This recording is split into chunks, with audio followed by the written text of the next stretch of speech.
Good morning and welcome back to Outdoor Beards, where today we're going to be building the porch swing that's going to go inside of our arbor here. If you saw it, I'm assuming you came here from the arbor video.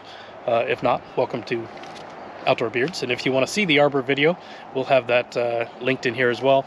But today we're going to be building the porch swing that goes inside this arbor, and it's a pretty fun project. I hope you enjoy it, and yeah, let's get started.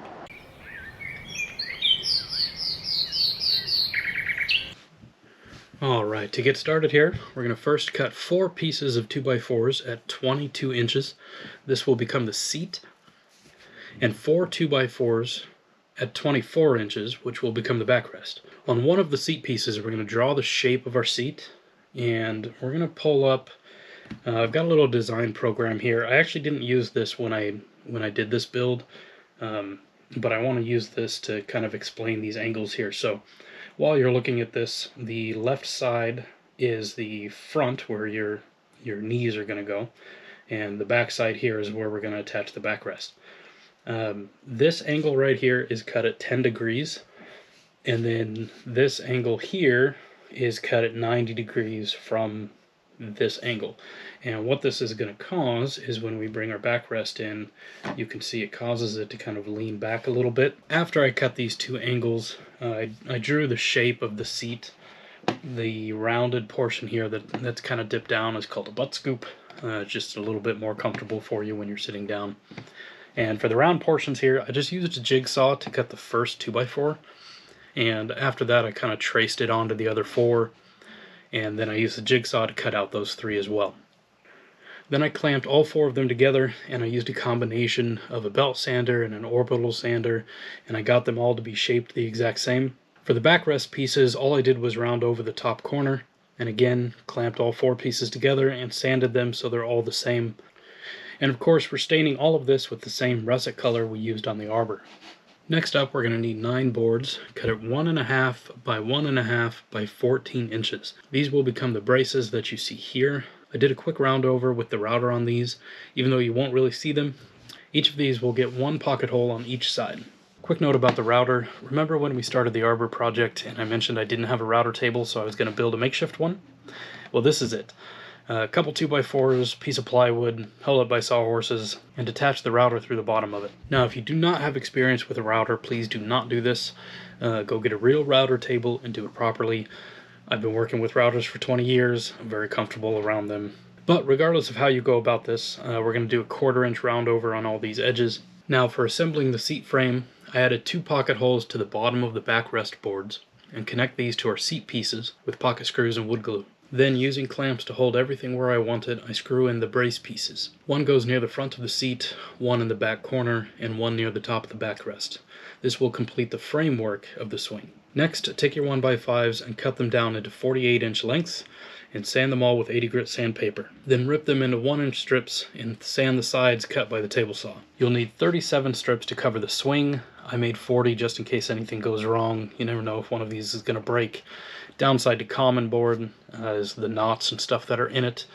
It can cause kind of weak spots, and as you're working with something it might break. So I made a few extra. Since I made 40 strips and each has 4 edges, there's 160 edges that needed to be rounded over. It's extremely boring, but just leaves such a clean look to the finished product.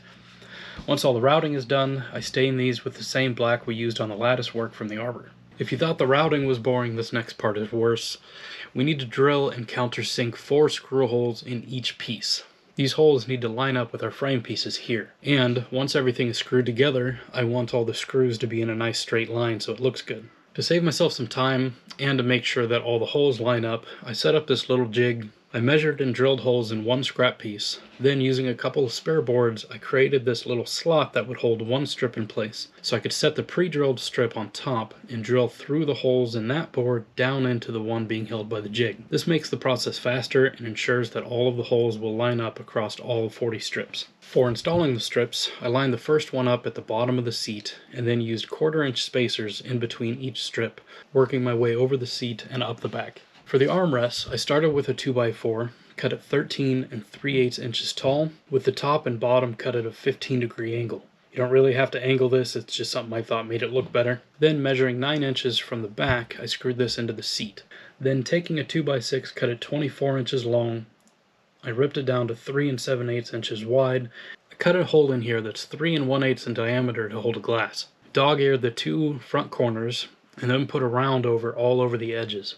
Since this is going to be an armrest, I want it to be nice and smooth. Please note that the hole I cut here fits a pint glass. If you wanted something to hold a tumbler or a can, you'd have to find a different solution.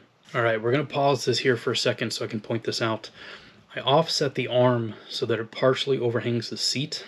I thought this looked better than just having it screwed into the side, but I didn't film how I made this cut. Since we have our backrest leaned back 10 degrees, I had to use a combination of an oscillating cutting tool and a jigsaw to notch the arm out and have it sit flush against the backrest. To install this, I sent a screw up through this support piece at an angle, and then I buried a screw through the back portion into the backrest. The last thing we need to do is hang it. Home Depot sells this chain kit specifically for this. The setup is pretty simple. It'll come with 2 eye bolts that go into the top, which connect to these S-shaped type hooks that rotate when you swing. About halfway down, the chain splits. I hooked one in the backrest and attached the other one just below the armrest. The chain does not come with these eye bolts, so make sure you buy ones that can handle a lot of weight. Mine are rated for something like 400 pounds each. Alright, that's it. We've built ourselves a porch swing. Got it all set up in our arbor. It looks great. It's comfortable. Nice little place to relax. I've got one little bonus thing for you that I want to show you. When we started our whole backyard project, we did the paver patio first. After we did that, my wife had the idea for the arbor. And when she told me about this, I thought, you know, it would be really cool if we could put power back there and have lights in it. And so what I ended up doing is over on this side of the house, I've got this little power outlet right here.